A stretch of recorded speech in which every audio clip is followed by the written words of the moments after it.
महाराष्ट्र विकास आघाडीची काल बैठक झाली। वास्तविक विकास आघाडी कसली ही तर कोविडच्या काळात आपण वसुली आघाडी पाहिली। तेव्हा या वसुली आघाडीच्या बैठकीत काय ठरलं, कोण किती सीट घेणार याच्याशी आम्हाला काही देणं घेणं नाही। पण असं कळतंय की उबाटा 120 जागा मागतंय। आता काँग्रेस राष्ट्रीय पक्ष असून त्यांना महाराष्ट्राच्या भूमीत उबाटाकडून अगदी अपमानास्पद तुच्छ असल्यासारखी वागणूक आधीपासून मिळते। त्यांनी कितपर्यंत सहन करायची तो त्यांचा विषय।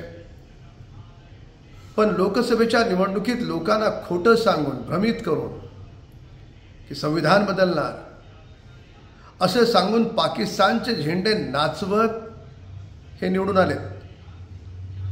पण यांचा हा अहंकार फार दीर्घकाळ टिकणार नाही। येणाऱ्या विधानसभेच्या निवडणुकीत दूध का दूध पानी का पानी पूरा हिसाब होगा।